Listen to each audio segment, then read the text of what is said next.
It seems like everywhere you turn these days, it's all doom and gloom, right? Tariffs, interest rates going through the roof, inflation that just won't quit. It's enough to make anyone nervous, especially if you're trying to navigate the markets. And, this recent report from mapsignals.com as of March 27th, 2025, really kind of highlights this anxiety that's out there among investors. Yeah, you can definitely sense that apprehension. Huh. You see it in the news, you see it in the way people are talking about the market. But what I found really interesting about this particular report uh, is how they really dug into the data, and it's almost like those details. They're telling a slightly different story about this dip we're seeing in equity prices. Yeah, I think that's a great point, and that's really what we wanted to do today is to break this report down, see what we can learn from it. Are there any kind of hidden gems in there that maybe challenge this negativity that seems to be everywhere? And one thing that jumped out to me right away was how they highlighted two data points that really kind of bucked the trend. They talked about really low selling volume and also some pretty weak market breadth. Yeah, and that's the big question, right? Is this just a pause before things get even worse, like that calm before the storm thing they mentioned in the report? Or could it be something, something more? Like maybe there's something happening under the surface that most people are missing. Okay, so let's start with the first data point, the low selling volume. They mentioned that we've seen a stop to what they call ETF capitulation. Now, just to remind everyone, because we've talked about this before, that's when you see that really intense selling pressure, that broad-based exodus from exchange-traded funds. When that starts, what does that tell you? What's your first thought when you see that? Well, to me, it suggests that kind of indiscriminate selling, that panic selling, it might be over. Yeah. Like the people who are most eager to get out, maybe they've already done it. And if you look at page 2 of the report, their equity flow data seems to back that up. Those signals from money flowing in and out, they've really dropped off lately. Almost like the urgency to sell has just disappeared. It's like everyone just took a breath, right? And, to really get a sense of how much this activity has slowed down, the report includes their big money trading activity chart on page 3. For folks who aren't familiar with that, think of it as a daily count of the number of stocks and ETFs that are trading at really high volumes.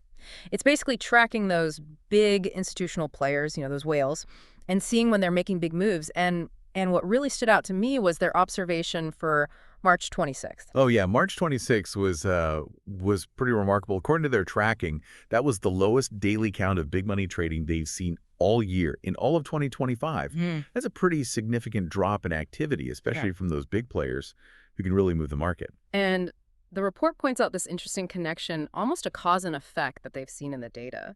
They say that stock prices tend to fall when you have those spikes in trading volume, which, makes sense, right? A lot of people selling, that drives prices down. But they also point out that when volumes shrink, that's often when the market finds a bottom and starts to stabilize, which seems to be what we're seeing now. Yeah, that lower volume, it kind of tells you that there's not a lot of conviction behind any further selling. Like on page 1, the report specifically says forced selling is not occurring. And I think that's really important to remember because forced selling, that's when you see those really steep drops, often triggered by things like margin calls or big redemptions. The fact that we're not seeing that suggests that maybe this is more of a natural correction, not a full-blown panic.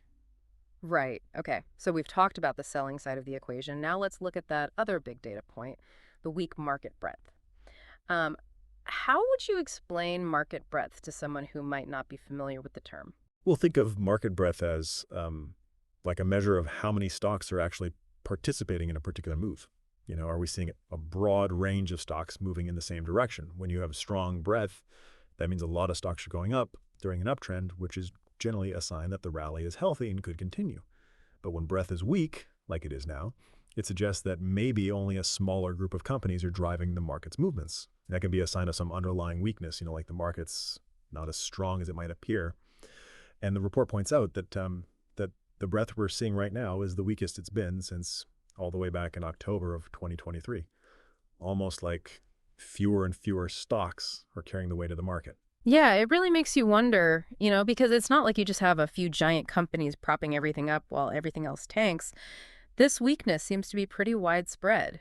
And to illustrate that, they have some really specific inflow-outflow data for the period between February 20th and March 26th. They found 1,163 instances of inflows but over 3,559 instances of outflows. That works out to a buy ratio of just 24.6%. Wow, that's really low.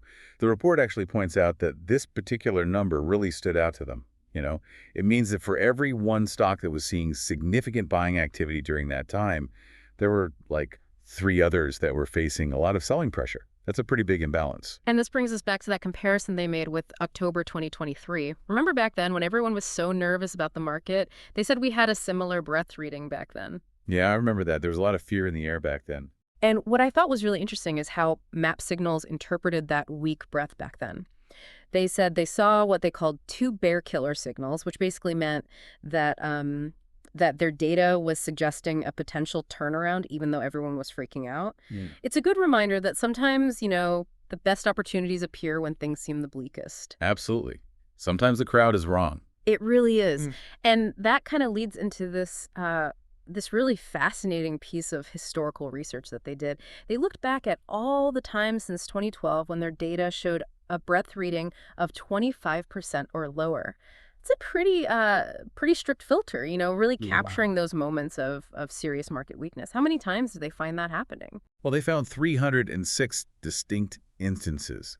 And it's important to note that these weren't like isolated incidents. They happened across a bunch of different challenging market environments, including that bear market we saw in 2023, the whole inflation scare in 2022, the beginning of the COVID-19 pandemic, even back to those interest rate worries in 2018. So, a lot of different types of market stress. Yeah, a really diverse set of, difficult periods. And then the big question is, okay, what happened after those signals? What happened to the major market indexes? This is where it gets really interesting. Yeah, this is where the data really starts to tell a story. They found that, on average, 3 months after one of those low breadth signals, the S&P 500, the S&P Mid-Cap 400, and the S&P Small Cap 600, they all saw average gains of 7% or more. And if you look out 6 months, those average gains jumped to 9% or higher. And then over a 12-month period, the average gains were even bigger, 22% or higher across all those indexes. It's like those periods of weakness, even though they're scary, they often set the stage for some pretty significant rebounds. Those are some big numbers. And they even highlighted the S&P 500's hit rate 12 months later, 99.7% positive. Only one instance out of those 306 where it was lower a year later. That's a pretty strong historical tendency. It's almost like, when you have that widespread selling, but it's not driven by panic. It's like it creates this coiled spring effect, Exactly. It's like the market's just waiting to bounce back. Yeah. It really reinforces the idea that these periods of really weak breadth, yeah, they're concerning in the short term, but historically they've been great buying opportunities.